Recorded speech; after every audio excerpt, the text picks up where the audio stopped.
I caught my wife cheating while I was 2,000 miles away, so I showed her who I really am. I was working 2,000 miles away when I found out my wife had been cheating on me, with someone she brought into our own home. I didn't scream. I didn't beg. I made a plan, and made sure she'd never forget who she underestimated. Hey Reddit. I've been lurking here for months, reading stories that felt too familiar. Finally decided to share my own. This is long, but I need to get it out. Maybe it'll help someone else who's going through something similar. My name is Ahmad, I'm 34, and I work as a software engineer. Been working in Dubai for the past 8 years. This story is about how my 7-year marriage ended with a text message while I was 2,000 miles away from home, and how my wife Zara tried to destroy everything we built together. I met Zara in 2016 through a mutual friend at a wedding in Mumbai. She was 24, I was 27. Beautiful, smart, worked as a graphic designer. We talked for hours that night about everything. Technology, books, travel dreams. She seemed different from other girls I'd met. Independent, ambitious, but still grounded in our values. Our families knew each other peripherally. Her father Rashid Sahab ran a small import business. My father Imran was a government officer. Good match on paper. We got engaged after 6 months of getting to know each other. Married 8 months later in December 2016. Simple nikah, reception for 300 people. I was already working in Dubai then, so we planned she'd join me after getting her visa sorted. The first 2 years were honestly great. Zara moved to Dubai in early 2017. We had a nice 2 BHK apartment in Karama. She found freelance design work. We'd travel to Oman and Qatar on weekends. She'd video call my parents every Friday, send them photos of the food she cooked. My Ami loved her, always said, Zara bahu badi achi hai, tum eki baiwi mili hai. But looking back now, the red flag started around 2019. Small things at first. Zara became obsessed with social media, constantly posting photos, always checking who liked what. She started complaining about money more, wanted designer bags, expensive restaurants, said all her friends' husbands earned more than me. I was making good money, around 15,000 AED monthly, but she acted like we were poor. She also started picking fights about my family. Said my mother was too involved in our lives, that my weekly calls home were excessive. When we'd visit India, she'd make scenes about staying with my parents. Insisted we needed to get a hotel. My family noticed the change, but I defended her every time. The real problems started in 2020. COVID hit, her freelance work dried up. We were stuck in Dubai for months without travel. That's when I first caught her texting someone called Arjun late at night. When I asked, she said he was just a college friend going through a divorce, needed emotional support. I believed her because I wanted to. Then in late 2020, we had our daughter Aisha. Most beautiful thing that ever happened to me. But Zara changed after that. Postpartum depression, she said. Stopped taking care of herself, barely interacted with the baby some days. I hired a maid to help, took care of night feeds myself. I thought she just needed time to adjust. What I didn't realize was that she was spending hours on her phone while I was at work and the maid watched Aisha. The Arjun texting increased. She started going out for walks that lasted 3 to 4 hours. When I questioned her, she'd explode, say I was controlling, didn't trust her. By 2021, things were bad. We barely talked except to fight. She'd refuse physical intimacy, said she felt touched out from the baby. I understood that, but she seemed fine hugging and being affectionate with everyone else. At family gatherings, she'd ignore me completely but be laughing and charming with other men. The breaking point came in early 2022. I found messages on her phone. Yes, I snooped, I'm not proud of it. But what I found destroyed me. She was having an emotional affair with this Arjun guy. Telling him how unhappy she was, how I was a boring engineer type, how she married too young. Worst part? She was planning to meet him during our upcoming trip to Mumbai. I confronted her. She broke down, begged forgiveness, said it was just texting, nothing physical. Said she'd cut contact. I believed her again because I loved her, because we had Aisha, because divorce felt like failure. We went to counseling. Things seemed better for a few months. But I started paying attention more. Her phone was always face down. She'd shower with it. Started working out obsessively, buying new clothes. Said she was finding herself again. I supported it because I thought it meant she was getting better. In December 2022, I got promoted and my company offered me a project manager role that required traveling to different Gulf countries. Better money, career growth, but meant being away from Dubai 2 to 3 weeks per month. Zara seemed excited about it, said the extra money would be good for Aisha's future. What I realize now is that she was excited because it gave her more freedom. Started the new role in January 2023.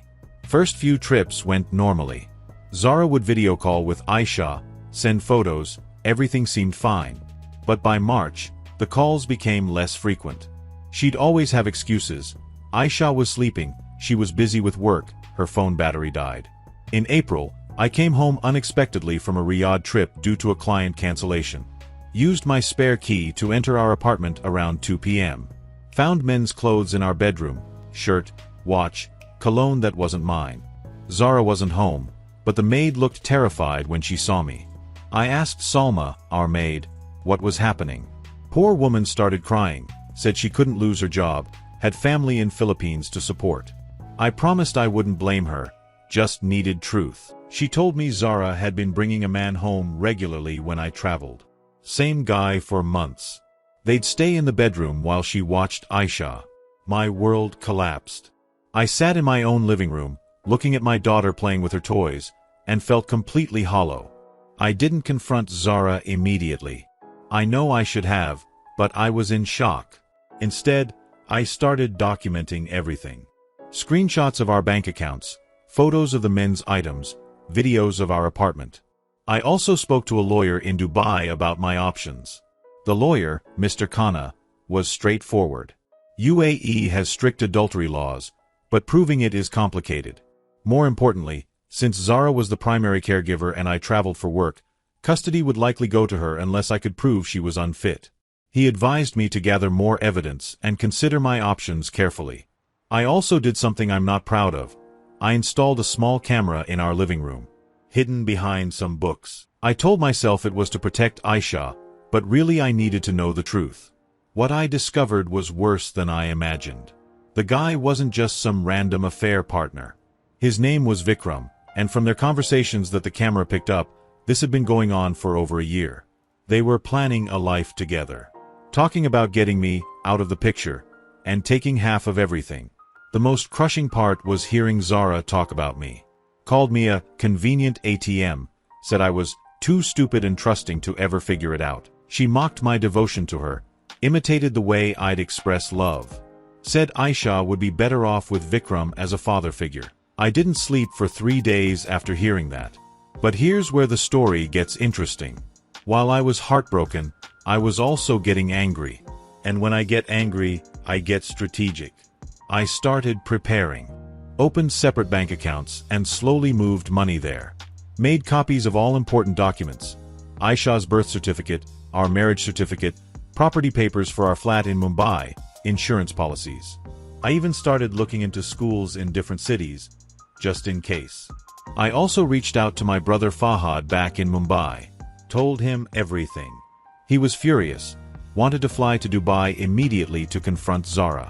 I convinced him to wait, said I needed to handle this properly. Then I made the smartest decision of my life. I hired a private investigator in Dubai. Cost me 5,000 AED, but Mr. Rahman was professional and discreet. Within 2 weeks, he had photos, videos, everything. Vikram was married too, by the way. Had his own family in Mumbai. This was just a fun side adventure for both of them. By June 2023, I had a complete picture. I knew their routines, their plans, even their backup plans. Zara thought she was being so clever, but she was sloppy. Too confident in my supposed ignorance. The end came in July 2023. I was in Muscat for work, scheduled to return after 10 days. On day 8, I got a text message at 11 a.m. local time. Ahmad, I can't do this anymore. I've filed for divorce. You'll get the papers soon. I'm keeping Aisha and the apartment. Don't make this difficult. Zara. That was it. 7 years of marriage ended with a WhatsApp message. But here's what she didn't know. I was already 3 steps ahead. Within 30 minutes of getting that text, I was on the phone with Mr. Khanna. We'd already prepared everything.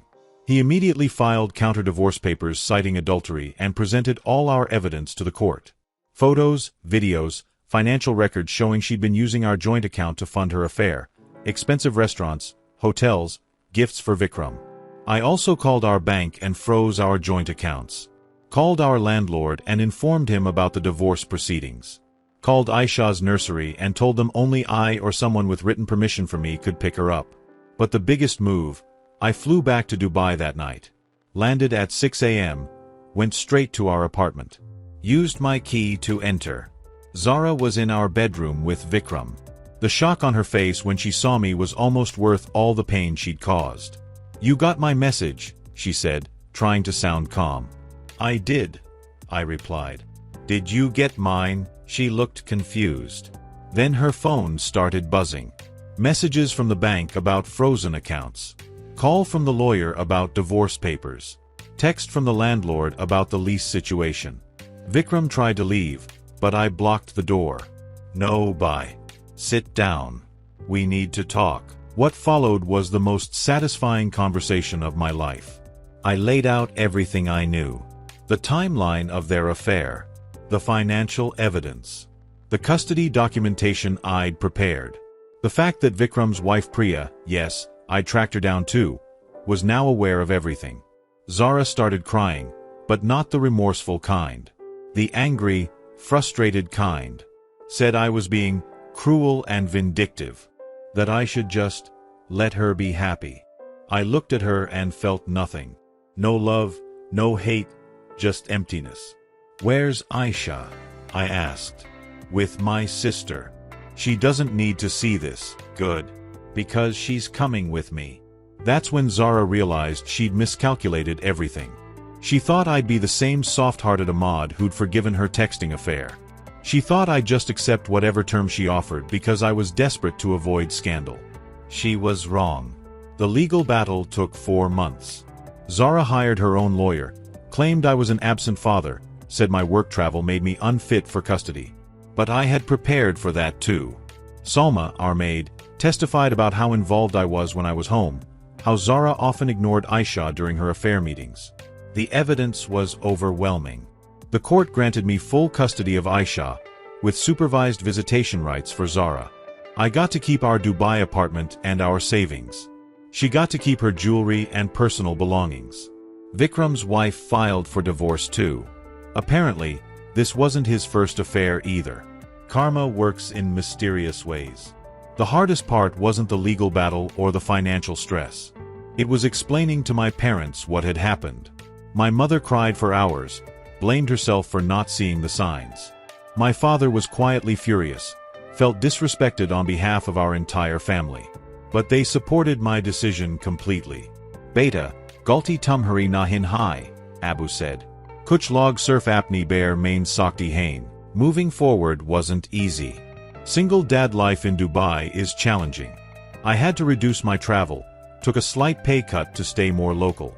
Found a great nanny, Fatima auntie, who's been a blessing. Aisha was only 3 during all this, so she adapted quickly, but I worry about the long-term effects. Zara moved back to Mumbai after the divorce was finalized. She started posting on social media again, inspirational quotes about new beginnings and finding yourself. Never mentions that she destroyed a family in the process. She sees Aisha once a month via video call and twice a year when we visit India. Aisha knows her as Mama, but calls Fatima Auntie, Nanny. Kids are resilient, but it breaks my heart sometimes. I've been in therapy for the past year. Helps with the trust issues and anger.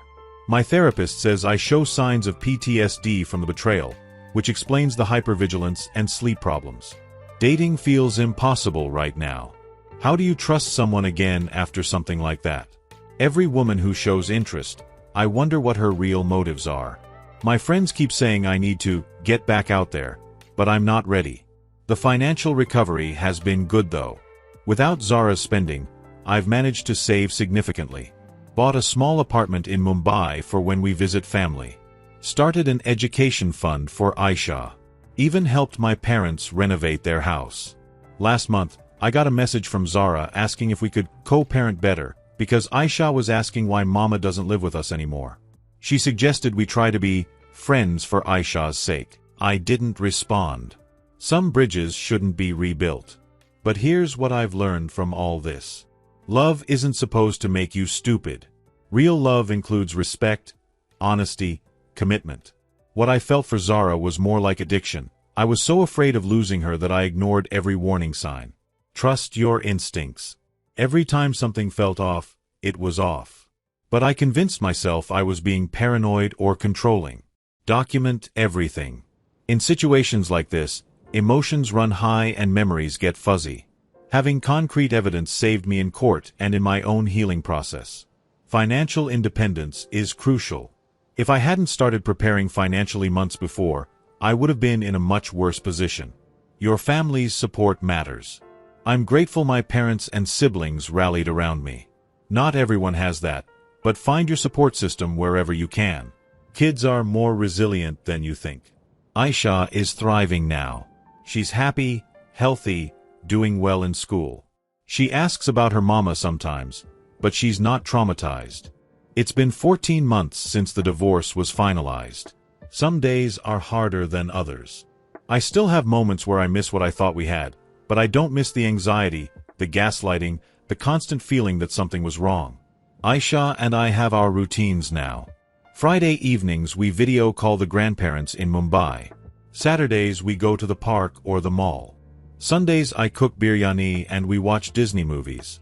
Simple life, but honest. I'm sharing this because when I was going through the worst of it, reading similar stories here helped me feel less alone. If you're in a situation where you feel like you're going crazy, where your partner is making you doubt your own reality, trust yourself. Get help. Make a plan. And if you're the one cheating on someone who loves you, stop. Just stop. You have no idea the damage you're causing. End the relationship honestly if you're not happy, but don't destroy someone's ability to trust ever again. That's my story. Thanks for reading if you made it this far. Writing it out actually helped more than I expected. Update 1, posted 3 weeks later. Hey everyone. Got some DMs asking for an update, so here we go. Things have been interesting. 2 weeks ago, I got a call from Zara's sister Nisha. We always had a good relationship, and she was genuinely upset about how everything went down. Turns out Zara is struggling. Lost her design job. Apparently clients found out about the affair situation somehow. Small world in Mumbai's creative industry. She's back living with her parents, and Rashid Sahab is not happy. Traditional Muslim families don't take kindly to daughters who break up homes, regardless of the circumstances. Nisha asked if I'd consider letting Zara see Aisha more often. Said she's genuinely remorseful and wants to rebuild some relationship with her daughter. I told Nisha I'd think about it, but honestly, I don't trust Zara's motives. When someone shows you who they are, believe them the first time. On a positive note, Aisha started speaking more Urdu after our last trip to Mumbai. She's been teaching Fatima Auntie English words, and Fatima Auntie teaches her Urdu phrases. It's adorable. Work is going well. Got another promotion, which comes with better hours and less travel. Feels like life is finally stabilizing. Also started going to a men's support group for divorced dads. Didn't think I needed it, but it helps to talk to guys who've been through similar situations. One guy, Samir, went through almost the exact same thing.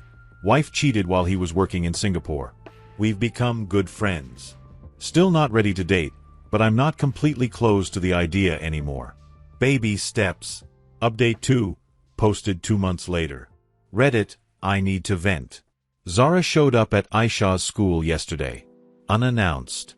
Told them she was the mother and wanted to pick up her daughter early. Thank God I had already given the school strict instructions about this. They called me immediately, and I rushed over from work. Found Zara in the principal's office, crying and making a scene. Saying I was keeping her from her own child, that she had rights as a mother. The principal, Mrs. Singh, was professional but firm. Showed Zara the court documents I'd provided, which clearly stated supervised visitation only. When I arrived, Zara looked rough. Thinner, tired, like she hadn't been sleeping well. Part of me felt bad for her, but then I remembered everything she put us through. "A mod, please," she said. "I just want to see my daughter. I'm her mother." "You should have thought about that before you decided Vikram was more important than your family," I replied. She broke down completely then. Said she made mistakes, that she was young and confused, that she deserves a second chance. I almost felt sorry for her. Almost. But then Aisha came out of her classroom, saw Zara, and hid behind my legs. That told me everything I needed to know. We left together, and I took Aisha for ice cream to help her process what happened. She asked why the crying lady knew her name. I told her it was someone who knew her when she was very little, but not to worry about it. Called my lawyer immediately. He's filing a restraining order to keep Zara away from Aisha's school and our building. Said showing up like that actually hurts her case for increased visitation. I also called Nisha to let her know what happened. She was horrified, said the family is trying to get Zara into therapy but she's resistant. This whole thing just reminded me why I made the right decision. Zara still thinks the world revolves around her wants and needs. No consideration for how her actions affect Aisha. The hardest part is that I genuinely hope she would mature, get help, become a better person for Aisha's sake. But she seems to be getting worse instead of better.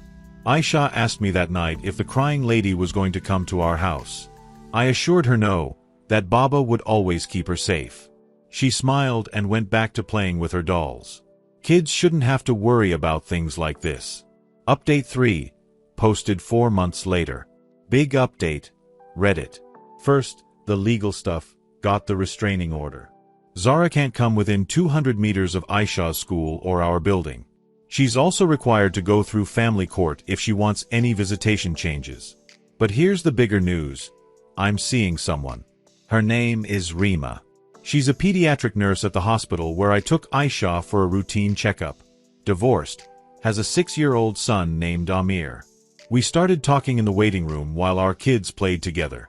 I wasn't looking for anything, honestly. But she's different. Calm, practical, funny. Doesn't try to pry into my past or rush anything. We've been taking it very slowly. Coffee dates while the kids are in school, family outings to parks where Aisha and Amir can play. Aisha likes her, which is the most important thing. Calls her Rima auntie, and always asks when we're going to see her again. Rima knows about my divorce situation. She went through something similar. Her ex-husband was financially abusive and controlling. She understands the trust issues, the hypervigilance around new relationships. We're not rushing into anything. Both of us have been hurt before, both have kids to think about. But it's nice to have adult companionship again, someone to talk to about things other than work and parenting. On the Zara front, she's apparently in therapy now and has been sober for 3 months. I didn't even know she had a drinking problem, but Nisha mentioned it. She wants to start video calls with Aisha again, supervised by her sister. I'm considering it, mainly because my therapist thinks it might be good for Aisha to have some connection with her biological mother, as long as it's stable and supervised. But I'm not making any decisions quickly. Zara will need to prove long-term stability and commitment before I trust her around our daughter again. Work continues to go well. Got a bonus that I'm using to take Aisha to London this summer. She's excited about seeing the Tower Bridge and meeting the Queen. I haven't had the heart to tell her about the Queen yet. Life feels peaceful. For the first time in years, I'm not constantly worried about the other shoe dropping. Aisha is happy and thriving. I'm building new relationships based on honesty and mutual respect. Sometimes I look back at who I was during my marriage, constantly anxious, always trying to fix things that weren't my responsibility to fix, and I barely recognize that person. I'm not saying everything is perfect. I still have bad days, still struggle with trust issues. But I'm not the broken man I was 18 months ago. Thanks to everyone who's been following this journey and offering support. This community has been more helpful than you know. Final update, posted 6 months later. Reddit, it's been quite a journey. Rima and I got engaged last month. Small ceremony, just our families and close friends. Aisha was thrilled. She got to wear a princess dress and throw flower petals. Amir walked me down the aisle because he said, Uncle Ahmad needs someone to make sure he doesn't run away. Kids got jokes. We're planning a simple wedding for next year. Both of us want something small and meaningful, not the big production I had last time. Aisha has been having monthly video calls with Zara for the past 4 months. They go okay. Zara looks healthier, seems more stable. She's gotten a new job and moved into her own apartment. She asks about school, reads Aisha stories, keeps things light and positive. I won't say I've forgiven her completely, but I've let go of the anger. Holding on to that was only hurting me and potentially Aisha. The biggest change has been in how I see relationships. With Rima, everything feels different. We communicate openly about problems instead of letting them fester. We respect each other's boundaries. We build each other up instead of tearing each other down. Aisha will be starting primary school next year, and she's reading above grade level. She speaks 3 languages, English, Hindi, and Urdu, and wants to learn Arabic. She's confident, happy, surrounded by people who love her genuinely.